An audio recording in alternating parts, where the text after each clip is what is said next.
Blog Talk Radio.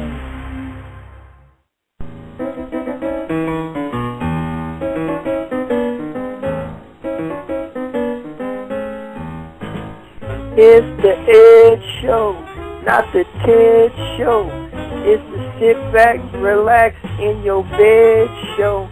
It's the Ed Show. Come on to the Ed Show. You can talk to Ed on the Ed Show.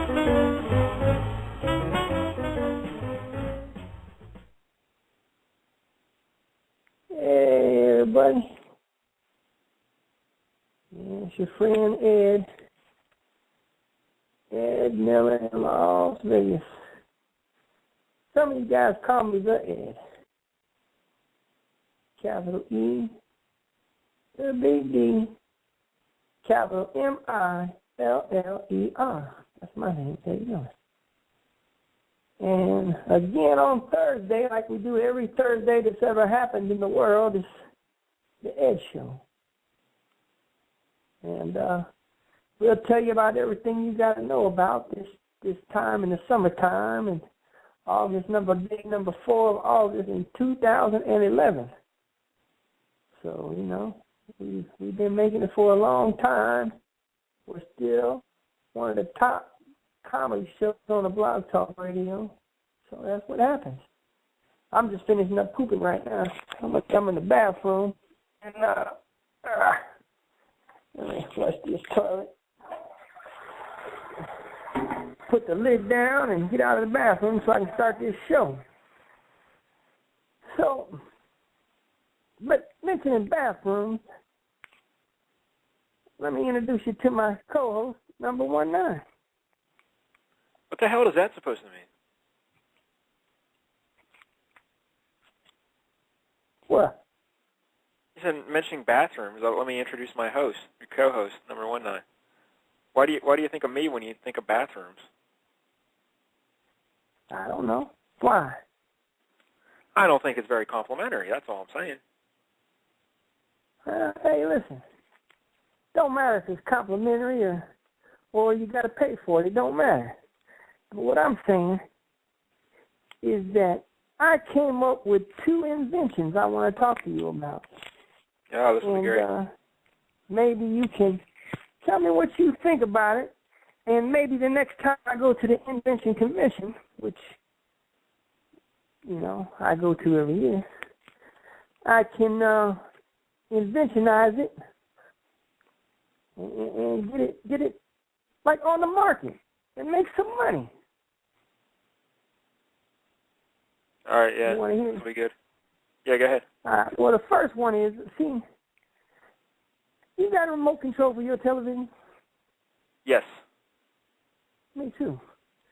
And I'm sure most people got remote controls now. Yes. Now, how does your remote control work? With what? How does it work? Batteries? I don't know what you mean. Well, that's how mine does. I got batteries in there. But I always got a problem, man, that these goddamn batteries just drain. Constantly. Yeah, that happens. That'll happen. What happens if we can make a remote control that could have like a charger on it, like an iPhone, and you can just charge your remote while you're sleeping, and then when you wake up, you unhook it, and then you don't even need no stupid batteries because your remote will be charged up. It's pretty good. Yeah. My grandfather, now this was before, this was like a good 20 years ago or so, more than that even, but he didn't like to have he didn't have a remote for his TV up in his bedroom there, so he just used a stick. How do you use a stick? He just had a stick next to his chair, and he'd poke the TV, then change the channel. Must have been a long stick. Yeah. Yep. That's pretty good. My dad had remote control back in the 60s.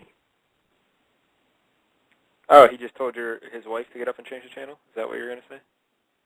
Yeah. Yeah. Well, what's the other invention he had? Well, I mean, what do you think about this invention that I just inventionized? Sure, that'd be great. Basically, it's an electric TV remote is what you're saying. Now, have you ever seen one yet? A rechargeable TV remote? No, I have never seen one. Well, I think I've come up with a good product. Let's make one. Okay. How do we do it? We'll get research and development on it right away. What if I glue my cell phone to my remote and I charge my cell phone up? Yep, that should do it. Huh. I'll try that tonight. Yeah. I'm going to take the batteries out of the remote. Yep. And then glue that to this. Put it right on the back. Yep. Get that Gorilla Glue. Gorilla Glue works good because that's what I do when I do my wood floors. Oh, okay, yeah, Gorilla Glue. Yeah, Gorilla Glue. I see it at the store all the time. I've never purchased any Gorilla Glue, but, you know, I like looking, so when I see it, I'm like, hey, Gorilla Glue. Yeah, Gorilla Glue is the best glue you could ever get. If you're trying to glue something, you want Gorilla Glue. Not no Elmer glue. What about Crazy Glue? Crazy Glue. I was going to tell you something about Crazy Glue. Oh, that's what Humpty White Sucker was using to put his teeth in his mouth, and that's why he got that infection in his throat. Oh, that's not good. Yeah. That's what happened with him. So he's all right now, well, but he don't even. Well, Crazy Glue was invented during Vietnam. They used Crazy Glue to, cover wounds in battle. Right? I thought they put it on the enemy's eyelids. No. Like if you were wounded out in the field, they could just put some Crazy Glue on it, see what's shut there. Well, then that's kind of like that stuff's New Skin, huh? Yeah. You ever seen New Skin? Sure. No. Have you ever seen the stuff called New Skin? No. You don't sound like. No, I haven't. Oh. I haven't. All right. Well, yeah, it's like a bacterial thing you get at the hospital, and they just over an open cut and they close it right up, but it's like glue. So maybe that's the same goddamn thing. Yeah. Maybe. Huh. Yeah. I don't know, man. But I think this remote control, I'm going to make a prototype tonight. And we'll see what happens. Yeah, that's what I'm going to do. The second invention I got is, you ready for this one? Yes. Like, there's on occasion I have to stop at a bathroom that's not my own. Occasionally, yeah. Yeah. And I don't always got to do number one. Sometimes I got to do number two. Yeah, I'd say most of the time you have to do number two. Yeah. 7-8 times a day. Well, I was just doing it when the show started. And, most of these toilets in America that are not in a home all have something kind of in common. Now, do you know what that is?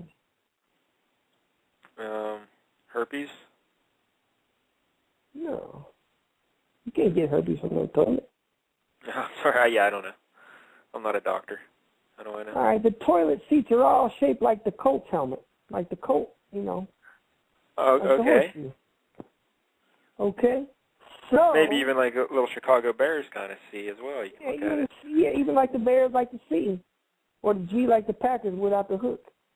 But, or the Cleveland Indians, or the Cincinnati Reds.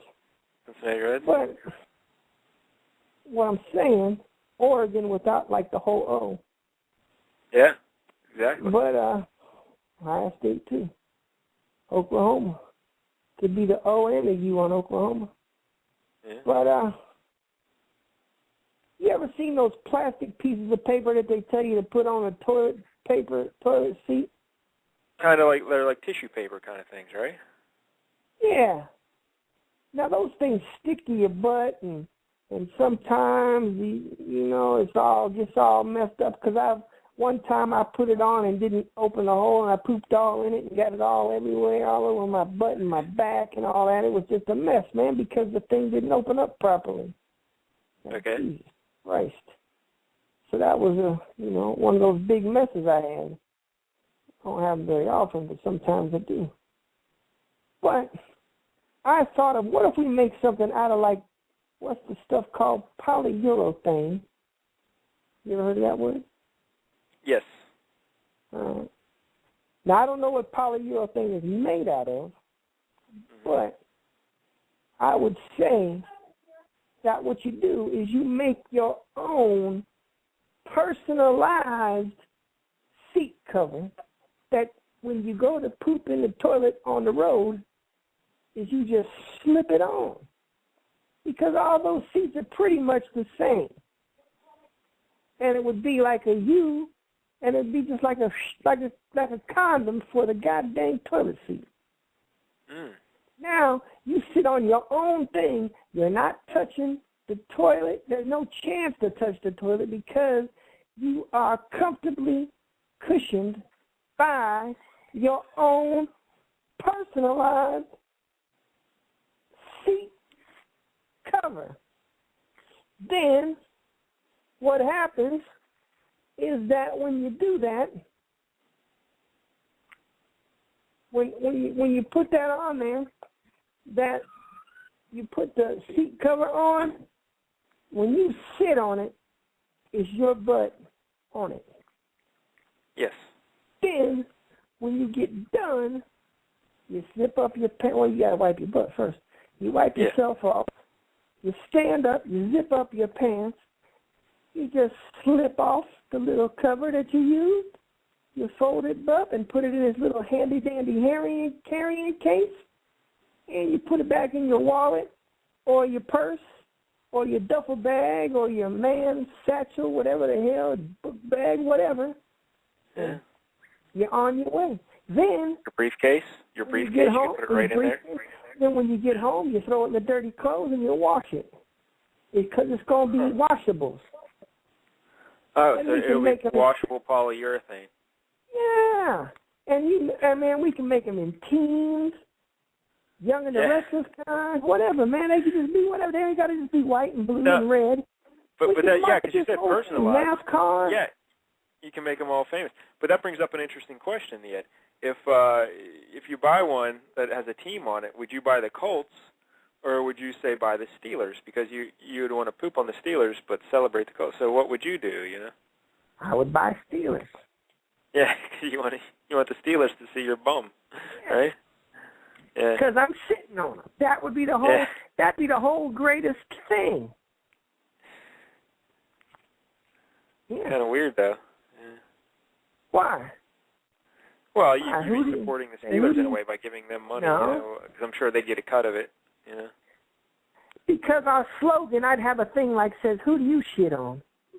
Oh. Yeah. Yep. You might have to go like, "Who do you poop on?" or something, because I don't know, the language involved. No, you can say, "Who do you shit on?" You really? can say that. Yeah. Okay. And that'd be like the whole, like, instead of Nike, just do it. Who do you shit on? Yeah, I'm sure it'll be exactly the same, yeah. That'd be the whole marketing campaign. We have T-shirts. Who do you shit on? Everything. So that's something else I'm trying to get on here really quick. I don't even want to know what the logo would be. Yeah. Like Nike has the swoosh. What would your little logo be? Piece of poop. All right, very good. I could have a shirt that says just shit. Yeah, that's right. I'm sure it'll be very popular. All right, so those are two winning inventions. I'm sure. I mean, do you really think that those are good ideas, or you just, jerking my chain? I would never want to jerk your chain, Ed. I think those are wonderful ideas. Well, I don't know. Now, today, also, I got a very interesting letter in the mail today. Really? My license is suspended. Oh, no. Now, I have this child in North Carolina, right? So yeah. I never get a fee. The mom is always just begging for money and all this.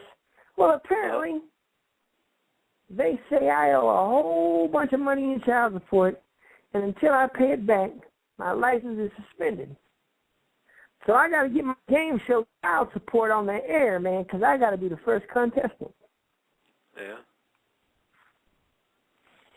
They say I owe $42,400. Wow. Good luck with that. Yeah, I'll write him a check tomorrow. Probably get it all. Yeah, fixed. good thing you have that $5 million in the bank. Yeah. So I'll write him a check tomorrow and take it on down there. But I don't know. The reason why is I don't want to give that lady all that money at one time, man. That's just a good time for her, man. Yeah, why don't you get our buddies Bishop Barry and William Buey to look into that for you? Yeah, I'm thinking about just giving her $500 a month and divide that by 40,000 for each month, and then I'll make the payments. Because if I go down there, I can probably trick them and say, listen, I only got $500. Give them that. They may reinstitutionalize my license, and I'm ready to drive. Yeah, I hope so. Don't know. And now, does this even constitute that I can't even drive like remote control cars? I think it does. Yeah. Yeah, because I got a remote control car that I bought for the baby. And Well, was out there not anymore, you don't. I'm like, no, got to put it away. Yeah, I got it over here. It's a nice gold car. Don't even look at it. Car. I'm looking at it right now. I'm going to see what kind of car it is. A Solstice. I swear to you, if you start driving that, I'm going to have to alert the authorities. Now I'm putting it up right now. I even took the batteries out of it. Right. Remote control.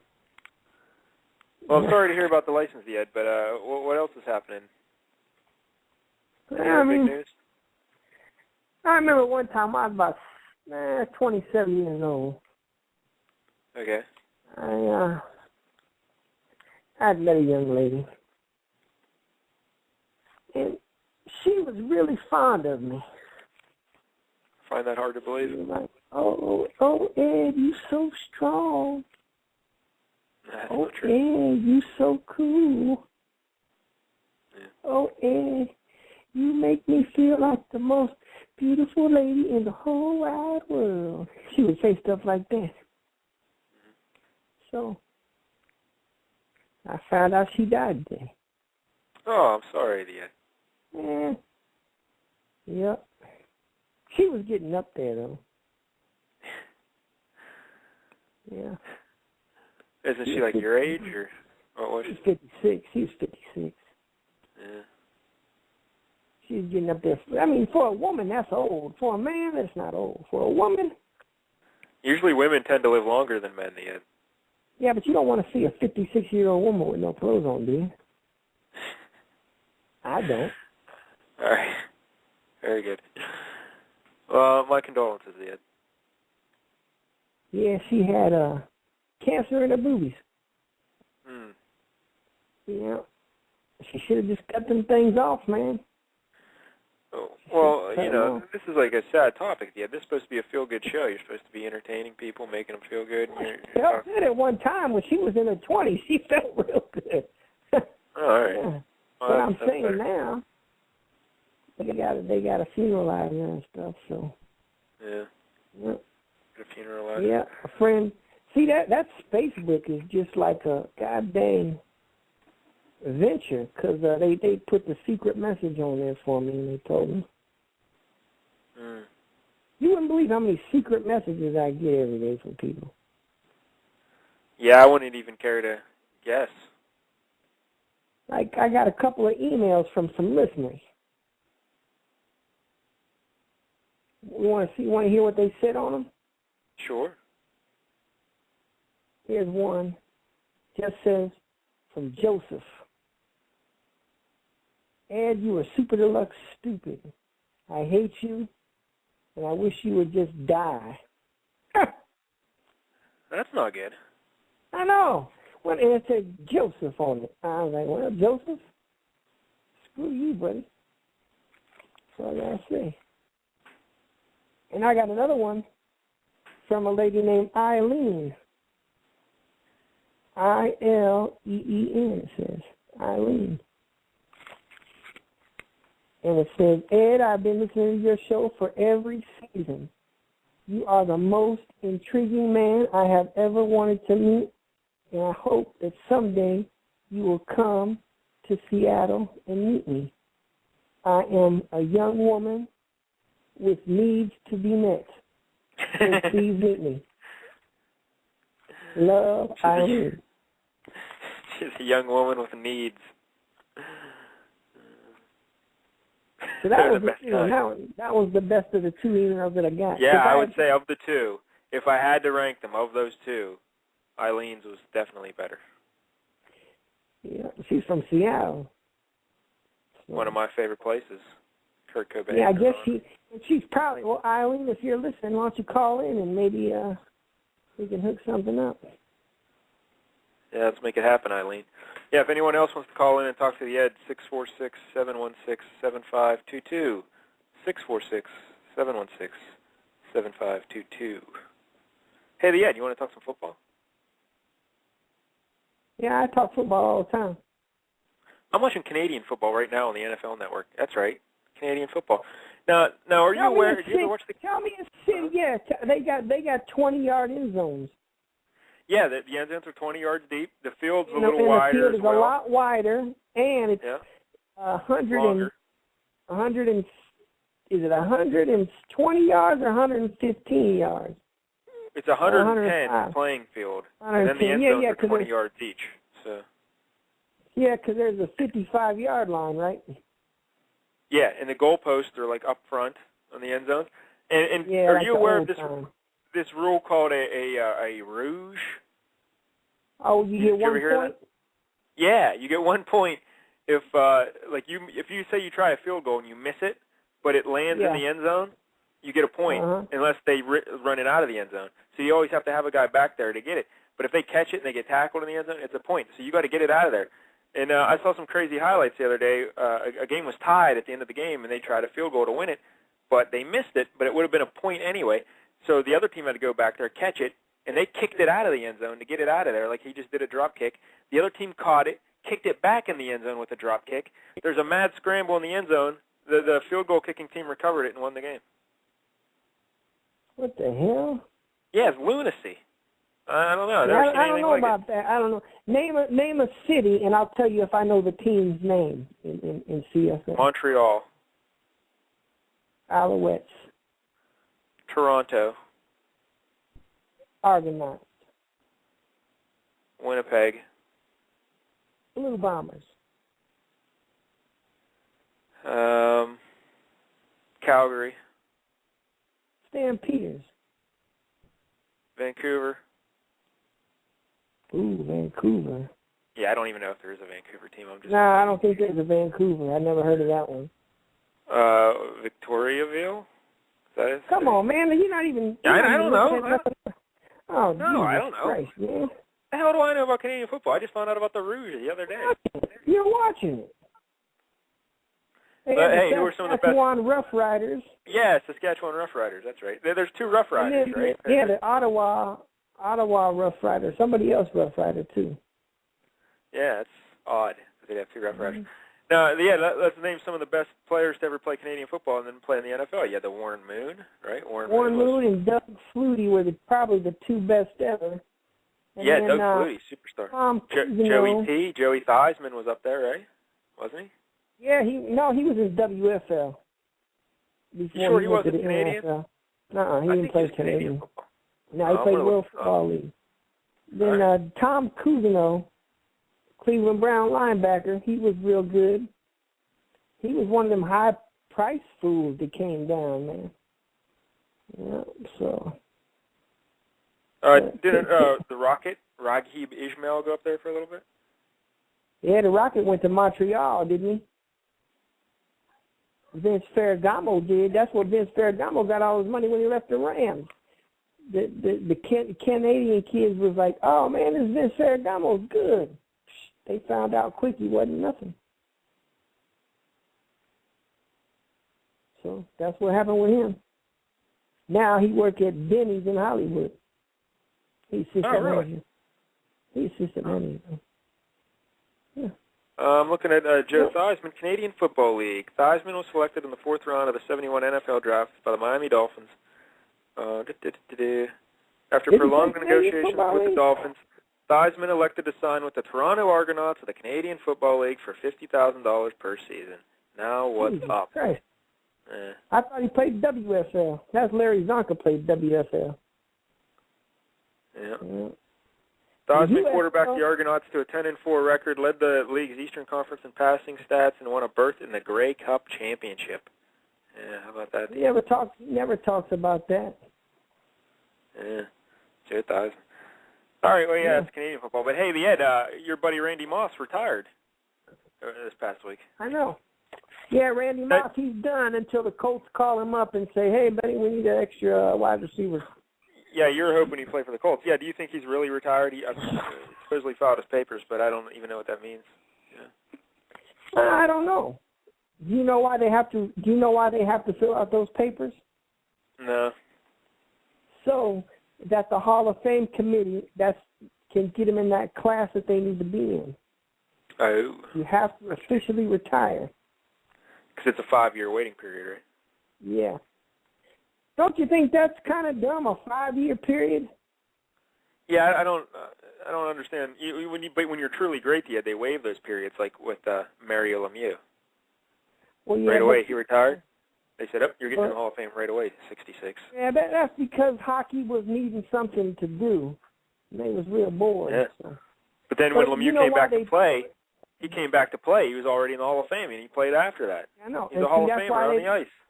That's why they don't do that in the NFL or baseball, because usually once you retire in 5 years, you're too old to play anyway again.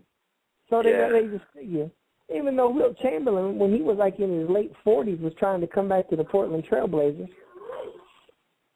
That would have been nice. So, what do you think about the Randy Moss? The best receiver ever? I really do think that the Randy Moss is probably the best. They got the Smurfs on 3D. Nice. Hold on, man.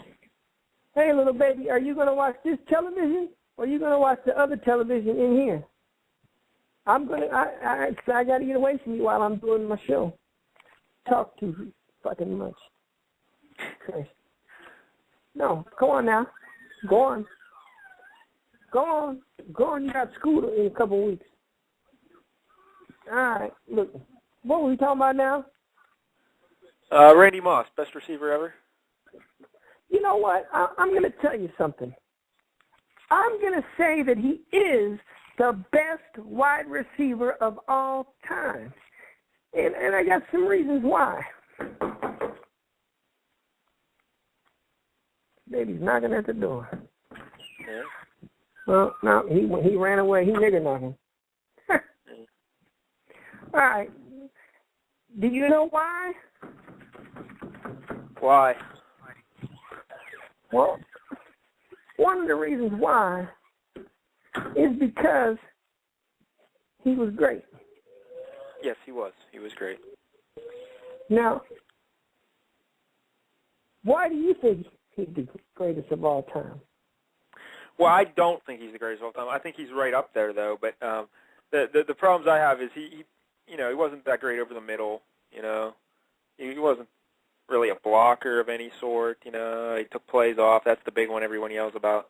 But don't you think every wide receiver takes plays off? I gotta say, I think every wide receiver takes plays off. That's what everyone says. Everyone does. They're standing up by the ball. Yeah, but here's the thing about Randy Moss. He took off plays when he was running down the field on routes and stuff, and he would just not feel like catching the ball. And you saw a few examples of that last season. That one with Favre, that deep ball he just quit running on, could have been a touchdown. Probably would have saved Favre's career in that season, but he probably got tired, man. Yeah. But you just never know with Randy. Jerry Rice, listen, Jerry Rice played with the greatest coach of all time. Yeah. Probably the second greatest quarterback of all time. I mean, and they played in a West Coast offense that no one knew how to stop at that time. The defenses were not that sophisticated as they are now. That's exactly right. And he also played with Steve Young as well, another Hall of Fame quarterback. He played with two great quarterbacks. But you saw when he went to Oakland, he did all right, but he played with an NFL MVP in Rich Gannon. That's right, in another West Coast offense under John Gruden. Yeah, exactly. The same offense. He didn't just switch up and go to some. He didn't go to Tennessee like Randy Moss did and have to fool around with stupid Kerry Collins and Vince Young. That's right. And he didn't have to go to Oakland when Oakland wasn't nothing. And plus, Jerry Rice had the benefit of Tim Brown being with him. So there were two great wide receivers at the time you didn't know who would cover. With Randy Moss, he was part of the two highest-scoring teams in NFL history. That's not a coincidence. Exactly. Yeah. And like I told you, he gave 4 quarterbacks probably their best years ever. 4 different quarterbacks. I mean, Randall Cunningham was off the goddamn scrap heap in 1998 and got the Sporting News, I think, MVP, NFL MVP. How does that happen? Randy Moss? Because Randy Moss. Jeff George was done. Jeff George was done. Comes over there to Minnesota, almost 4,000 yards. Dante Culpepper, you never heard nothing from this fool since Randy Moss been gone, have you? Never. Nothing. And then we get to the great Tom Brady. Had the record-setting year. And who was his main target? Randy Moss. Exactly. Yeah. So, I mean, people don't, and then people want to brush that to the side like it's goddamn dangerous, but it ain't. Yeah, if you take Jerry Rice and Randy Moss and you put them in a vacuum, just generic teams, generic systems, pickup game on the park someday, on a weekend, you're telling me you'd rather have Jerry Rice than Randy Moss? No. No, God. And people always go, oh, Jerry Rice, work ethic. You know what? Randy Moss was so motherfucking gifted, he didn't need that. well, I think Moss worked hard, to get in shape, and, it's just sometimes he didn't feel like playing all the time. What can you do? But, I don't doubt Moss worked hard. I know, he just didn't have to work as hard. I mean, God dang, Randy Moss came from, was going to go to Notre Dame, where Jerry Rice, Mississippi Valley State. That's like me when I got offers from Stanford, academic scholarships. Northwestern called me. But if I you decided to go to Columbia instead. No, I went to Indiana.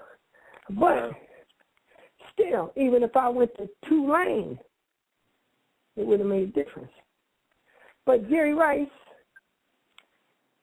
I mean, they like him because he's a good guy that don't cause trouble. He's Uncle Tom. They like him. I never liked Rice. In fact, this brings up an interesting topic. I was thinking about Moss and where he fits in history, and I thought, this would make a good top 11 list. What do you think? You had top 11 wide receivers. Here we go. The numbers all go to 11. Wait a minute. What? What's wrong? Top 11 list, that's on your show, man. That don't happen on my show. That's right. The Top numbers 11 all wide go receivers. to 11. 1, 2, 3, 4, 5, 6, 7, 8, 9, 10, 11. LCS Hockey Keeps Talking to Left. No. This is not no goddamn hockey show. Yeah. Well, we didn't have a show this week. Just because you guys ride my coattails don't mean nothing about you having to bring your nonsense onto my show. No, I'm not saying these are the top 11 best wide receivers. We can talk about the top wide receivers, but we're not going to talk about no top 11. All right, well, I'm not saying these are the best wide receivers. These are just some of the ones I think are that I like the most. Like if you give me, hey, Mike Dell, take your 11 wide receivers throughout history you'd like, I'd say, I'll take these guys. You can have 11 of yours, I'll take these guys. And we'll see what happens. All right. We can go like that, but we can't be calling it no top 11. All right, number 11, I've got Mike Quick. Mike Quick, Philadelphia Eagles. Philadelphia Eagles, Mike Quick, number 11 of all time? Now, well, again, I'm not saying he's the 11th best wide receiver ever. I'm just saying he's one of the receivers I liked, growing up. When I was a itty-bitty kid, I remember watching Mike Quick. Hey, why you starting? Hey, man, look, you can't start at number 11. Well, yeah, that's the way we do it. We go at 11 and we count down. I don't want no top 11 on my show. All right. Mike Quick. What do you remember about Mike Quick? Because as a kid, I thought, this guy he's pretty fast. huge. Yeah. Well, I thought he was was like all right. 6'6". He wore number 85, didn't he? I don't even remember. But I thought he was like 6'6", and then I'm looking at his stats today. He wore 82. He wore number 82, Mike Quick. But he was only 6'2", 190. That's it. All right, well. But I knew he had some big Philadelphia years. Eagles. In 83, he had 1,400 yards. The 13 Eagles touchdowns. had another wide receiver. You remember Harold Carmichael? He was like 7'9". Maybe that's who I'm thinking of. Maybe, you know what? Maybe he's my favorite wide receiver. I'm like, who is that wide receiver from Philly who was really tall? Mike Quick was in my mind. Yeah. No, it's probably Harold Carmichael. That's Harold Carmichael, number 17. Yeah, see, I don't even know my wide receivers. But I like Mike Quick as well, though, because he was quick. Maybe they're tied for number 11. They're both 10.5 for you. That's right, tied for number 11, Harold Carmichael and Mike Quick.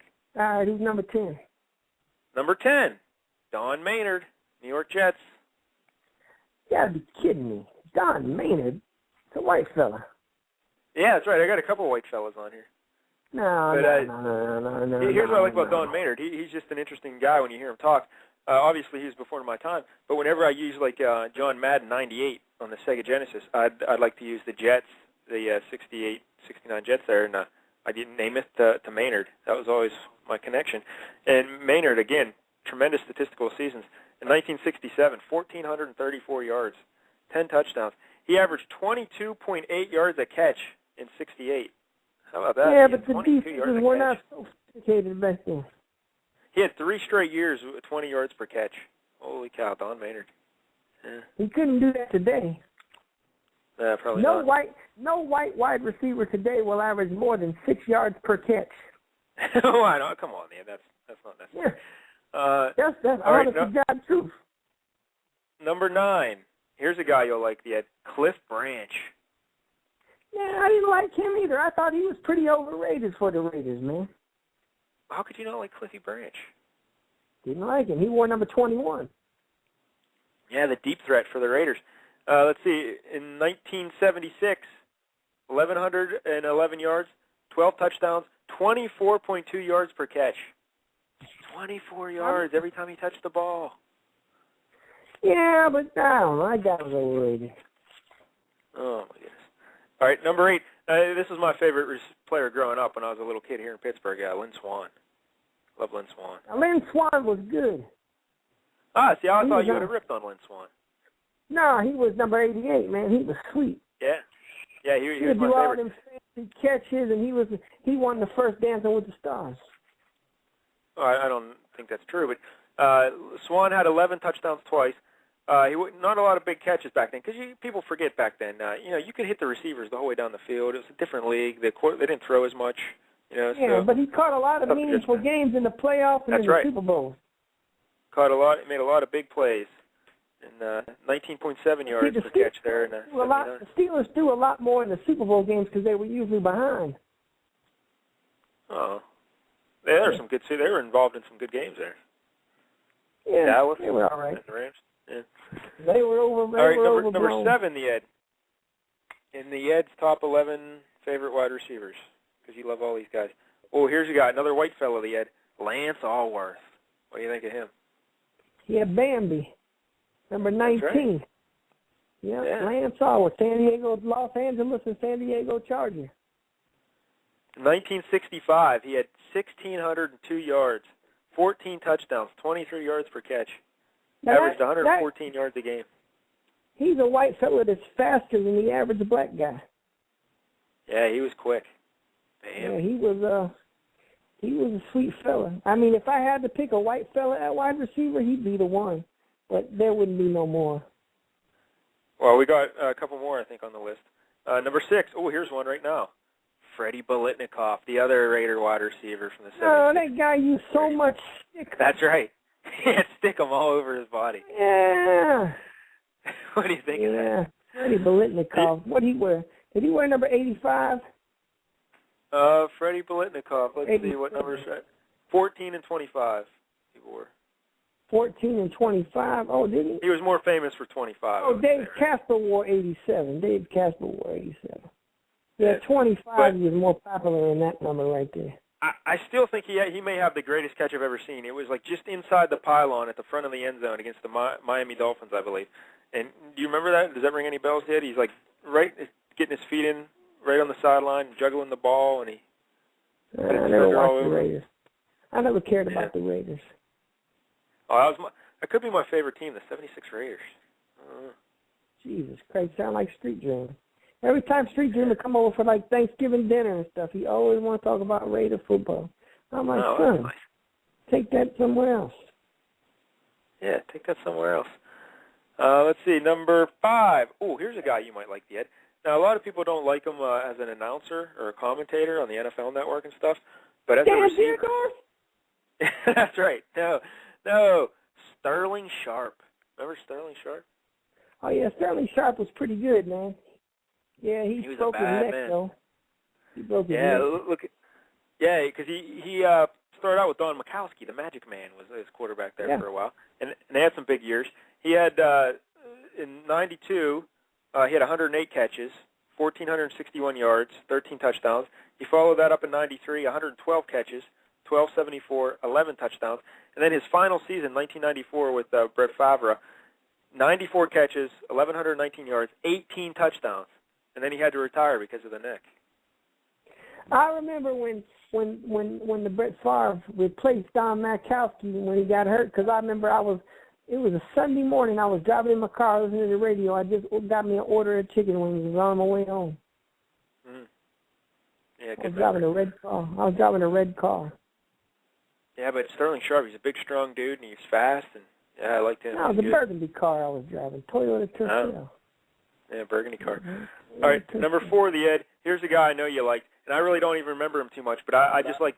I always like overlooked fellas, the guys who are really good, but maybe their careers didn't pan out the way you think they should have. But John Jefferson. That's my man right there. Yeah.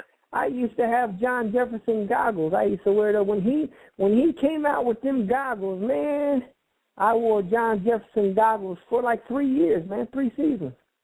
Yeah, his first 3 years in the league. I got my subscription in them. For my glasses, I say put my subscription in these right here. And I got them. I used to wear the goggles all the time. He broke in '78 with the Chargers. He spent 3 years there. And listen to these numbers, Ed. 1,001 yards his rookie year, 56 catches, but 13 touchdowns. His second year, 1,090 yards, 10 touchdowns. In his third year, 82 catches, 1,340 yards, 13 touchdowns. John Jefferson. He went to Arizona State. And do you remember what happened to his career after that? First 3 years. He went to Green Bay and just fell apart because he forced a trade. He forced a trade, right, man. Yeah, and the Chargers ended up getting. Do you remember who the Chargers got then when Jefferson left? They got my second favorite receiver of all time, Wesley Chandler. Yeah, Wes Chandler's a bad man too. Yeah, Charlie Chandler, Jr. I like those two. John Jefferson's number 1 in my book, and Wes Chandler's number 2. I was thinking about naming the baby Wesley Chandler, but I named you Champ Ian. I like Wesley Chandler. That would have been nice. Yeah. If I ever have another baby, I'm going to name it either Wesley Chandler or Country Lewis. I like Country Lewis as a name. Number 3, the wide receiver, another white fella, Steve Largent. No, I never liked Steve. He was overrated. He was a compiler. Really? Steve Largent was a compiler? Yeah. Really? Huh. They'd be like, hey, man, run out 4 yards and turn around. And by compiler, you mean he played a lot of years and put up huge stats every year? Then, yeah, he's a compiler. Yeah. For his career, he averaged, just take a guess, how many yards per catch do you think he averaged for his career? 3.5. 16. That's his average. You got to be kidding me. No. That's not his best season. 16.5 yards per catch for Steve Largent. No, 16 even. 16 even. I bet that's 6. That's not his best year. That's just his average. Yeah. I don't. But he only had 3. He only had 3 seasons with double-digit touchdowns. A career high at 12. But yeah, that's what I'm saying. Nice guy. He was just compiler, man. But he was always cool because he's up in Seattle, and I don't know, something about him was cool. Steve Largent. I always hated. This is one reason why I hate Jerry Rice too. Is when Jerry Rice went to the Seahawks, he went to wear Steve Largent's number. Yeah, that's as ignorant as ignorant gets. What a fag. You can't I know wear you're the another best number, player. so you got to get. Yeah, you're the best player in Seahawk history, but I'm Jerry Rice. Yeah, and I'm going to be here for about 3 weeks, but I want the number out of the rafters. I would have told Jerry Rice to, Go spit. Yeah, that's what I'm saying. Yeah. That's just ridiculous. All right. Number 2, then I like Randy Moss. Randy Moss, number 2, because Randy Moss is always entertaining. I love the guy. I remember he'd say he had that one commercial for a video game. I can't remember where he said, "I want to take you to Planet Clown." Remember that? I don't remember that became one of my catchphrases in fantasy football, and I always drafted Randy Moss each year, and I'd say, "I'll take you to Planet Clown" every week. It's great. Then number 1, the Ed, he's still my favorite. Even though he's fallen on hard times lately, he's still my favorite. T.O. Terrell Owens. Jesus Christ, he wouldn't even have been in my top 10. He's great. T.O.'s great. Because he does everything. He'll block. He runs over the middle. He makes it. He does drop a few balls. I'll give you that. But he can make the big play. He can take a short pass, take it the distance. He can go deep. He can do it all. T.O. Pull a Sharpie out of his sock. Yeah, I don't like all that. I don't dig all that. I love T.O. You want to hear some of my favorites? Yes. Number 88 from the Dallas Cowboys. Yeah. Drew Pearson, baby. Oh, I thought you were going to go Irvin, and you did the switcheroo. Drew Pearson. Here's a little dirty secret about my past, Ed. When I was a little kid growing up, I'm a contrarian by nature. So even though everyone loved the Steelers, and I liked the Steelers, I liked the Cowboys as well as a little kid. And Drew Pearson was my favorite player on the Cowboys. Yeah, I liked him. I liked Billy Joe Dupree. He was a tight end. Yeah. And then I'll tell you another wide receiver I liked was a fella. Now, I'm going to tell you his name, and you tell me, do you know who he is? Okay. Bobby Moore. Bobby Moore, from the University of Oregon. That's right. I can't think of his real name, but his name now, Ahmad Rashad. It's Bobby Moore. That's right, Ahmad Rashad. And they had another wide receiver that I loved a lot named Sammy White. Oh, yeah, Sammy White. Yeah. Those guys, I liked them. I remember when Ahmad Rashad caught that Hail Mary from Tommy Kramer against Cleveland Browns. Yep. That was always on Fantastic Finishes. Alcoa Can't Wait. Remember the 2-minute warning? Yeah. Yep, Alcoa. What the hell was Alcoa? I never knew what they were selling. Aluminum. Like soda pop? Aluminum cans. They make aluminum. Alcoa Can't Wait. I thought Alcoa was a type of soft drink. And I never drank it. I never drank Alcoa. Yeah, that's right. Hey, Dad, what about another old wide receiver, Paul Warfield? He was a good one back in the day. I didn't like Paul Warfield. Averaged 20 yards per catch for his career. Yeah. So what? He was on the undefeated Dolphins team. He only had 29 catches that year, for the Dolphins. And see, that makes it seem kind of fishy, don't it? Yeah. Why wouldn't you throw to that guy all the time?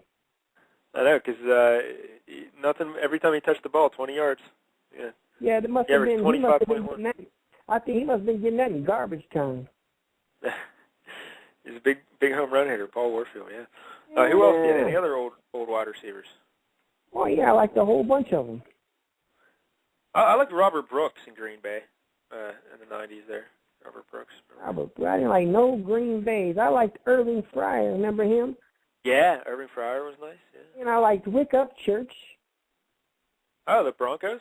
Wick Upchurch? Yeah, he lives out here in Las Vegas now. I'm going to tell you one who I love. Billy White Shoes Johnson. Yeah, that seems about right. I could see you being a White Shoes Johnson fan. Oh, yeah, man. I remember when I first started wearing football cleats to the store and stuff, I bought white ones. I did it. I would wear my red Atlanta Falcons jersey, number 84, in honor of Billy White Shoes Johnson. Then I would wear the black Falcons football pants and the white shoes. You had black football pants. I got black with the red stripes. I got about 13, 14 pair of football pants in my closet hanging up. Well, a guy can never have too many football pants. Well, no, I mean, I'll collect them, and I got all my jerseys and stuff. I got an Earl Campbell jersey. Oh, nice. I got a whole bunch of jerseys. Yeah. Sweet. One time I told them I want to get a new jersey, and they thought I was talking about the. I was like, no. I want to get a new jersey of my players. People get to say New Jersey. No, no one roots for New Jersey. Hey, the Ed, speaking of football, what are we doing with that 32-team fantasy football league that we started last year? You know, Hey, you're breaking up. Get your head near the wall or something. Jesus Christ. I said, I'm probably going to win it. Oh, so we're still doing it? Because I'll be honest, if we don't do the league, that's fine with me. Why, you want to quit the league? It's a lot of grief. Just managing things. 32 teams. It's a lot of time and effort. I thought you didn't want to be commissioner no more. Yeah, I don't. So if someone else needs to step up, let's go. What if I do it? Well, yeah. That means people got to give you money. And do you think they'll trust you holding the money? Why not? Well, you're a little shady with money sometimes. How am I shady with money? I spend it all the time. Remember when Franklin, you were supposed to give back his baseball registration? Remember when you guys were playing in that baseball league and you just kept it? Yeah, but he got hurt. Yeah, so you still just kept his money. Just because he got hurt, that doesn't mean you shouldn't have given his money back. He didn't know he was supposed to get his money back. Yeah, that's the whole point. He didn't know, so you should have told him, hey, here's your money. No, he's supposed to find out on his own about that. All right. So, yeah, someone needs to step up, be commissioner, because I'll be happy to step aside and get out of this league. You're not even going to play in it? I don't know. I'm just, I like having one fantasy team, and I know. You only got one team in it. No. My other league, my normal Yahoo league with, like, Larry and Zippy and Matthew and stuff, I just have the one team. That'd be nice. Am I in that league? Yeah, you are, actually. You're in that league, too. I don't like having more than one team because it's no matter what happens, you feel like you're doing something, I'll just cancel the league then, I guess. Well, you can still run it. Other kids can still run it. They don't want me running it. They get mad. Oh, Ed, Elevation starts crying. Oh. I heard Elevation's been making some terrible trade offers to you in the 30-team baseball league. Yeah, he finally got me to accept one, and then I didn't push accept. I hit reject, and he got mad and told me never to speak to him again. That's not nice. But, I mean, the guy, he wouldn't give me what I want. Yeah. So, I mean, if you don't give me what I want, I can't take it. No, of course not. So, I mean, you got to give me what I need, because if I don't get what I'm needing, how am I going to want what I'm getting? Exactly. Hey, we had a big UFC pay-per-view this weekend. Rashad Evans, Tito Ortiz. Yep, and I told you, man, this fight has already been predetermined, man. And if you go on, if you type in the words UFC, fixed fights, there's a lot of people who believe the things I believe. Uh-huh. That these fights is predetermined. And I'm going to tell you right now, man. Huh? Uh-huh. No, go ahead. Go ahead. You was about to say something important. Well, I was about to say, but because I know you think this is predetermined that Tito Ortiz is going to win, correct? Yeah. So if Tito Ortiz loses, will you finally admit that the fights aren't staged? Yeah, if Tito Ortiz loses this fight, I will never accuse the UFC of shady shit no more. Because you're an old boxing fan. You love boxing, and you hate the UFC because it's better than boxing. That's basically No, I don't. No, I don't hate it because it's better than boxing. I don't think it is better than boxing. I think boxing has just flaws because it's ran by so many people. UFC is ran by one man, one organization. He's like Commissioner Goodell. He can do whatever he want to do. Boxing has different people, but you know what? Boxing will always make more money than UFC, and it always does. The fighters do, UFC, they won't let the fighters make no money because when you give them money, they give them power. That's right. Yeah, it's kind of shocking how little money the fighters make in the UFC. Oh, yeah. It's stupid because it's the only game in town, and what the UFC's done is they go and buy up any small organization that's a threat to them. And they buy all the fighters' contracts. They have like 400 fighters under contract. See, all them guys can't fight. All of them guys cannot fight. Tito is one of the rare fighters who actually makes a lot of money. He gets about $450,000, which still isn't like huge compared to boxers. Which is still nothing. If Tito Ortiz was a boxer, I mean, when you watch these fights, like we watched that Klitschko fight the other day on HBO. That fight right there, Klitschko got like $3 million. For what? He didn't do nothing. Yeah, it's a terrible fight. Another guy, same thing. David Haye got $3 million, didn't do nothing. Yeah. And people always say boxing don't got nothing. I mean, how come these fighters make money when it's the fights is on HBO? You ain't seeing them guys. Them guys fighting on HBO are getting money. They're getting way more than UFC guys on pay-per-views. Tell you that right now. Hey, I saw an episode of the Tosh.0, your buddy Josh.0. You still watch him? Yeah, I haven't seen it. I've been missing it because I've been watching Hardcore Pawn, and that's on about the same time as Josh.0. Well, I saw an old repeat. I don't even know how long ago it was on, but he got in the ring with Manny Pacquiao. Oh, yeah, that was after Pacquiao. That was during the Pacquiao-Margarito time. Yeah, and he let Pacquiao hit him once in the face and knocked him down. Yeah. Uh-huh. Well, yeah, and then when he stood up and said, Mayweather, that's how a man does it, Mayweather. Yeah, took a shot at your boy Floyd. I know, but you know what? These guys can take shots all they want, man. If like I've told you before, man, they always say it's Floyd leaving the money on the table. No. Floyd says he'll fight, take the test. Why is Manny leaving the money on the table? Why would, for $60 million, you ain't going to take a drug test? You got that much pride and principles? Nobody does. I think you do, the Ed. No, I'd take the money. I'd take the test. I'd take the test every day. I'd write it and do whatever they want me to do. And Pacquiao should be happy. Floyd, you know, saying this stuff and Pacquiao not agreeing to it, Pacquiao went out and fought 2 or 3 extra fights at $20 million a pop. Money he would have never got if he just fought Floyd and lost. Yeah. So he should be thankful. And now, Floyd's people, not Floyd's people, but Pacquiao's people who also is in charge of Amir Khan, somehow they got it in their idea. This is why I'm telling you Pacquiao not going to fight Floyd. They're going to let Amir Khan fight Floyd first, and they're going to drag it out one more time. They're going to let Amir Khan fight this kid named Tim Bradley, and that's coming up here pretty soon. Then Floyd's going to fight Ortiz, beat him up. And then they're going to say, oh, well, let Amir Khan fight Floyd. Amir Khan got to take the test. We'll see what happens. Amir Khan will get beat down, too. These guys don't understand. But I know all these other guys, Space Ventura and all of them. Oh, man. You would never let the money go if you have something to hide. Yeah. That's all I got to say about it. Hey, Ed, we're almost out of show. We got about a minute left. Anything else you want to get off your chest? Any other talking points for the week? No. I've been doing good. Everything's going good. I'm going to go buy some new socks tomorrow.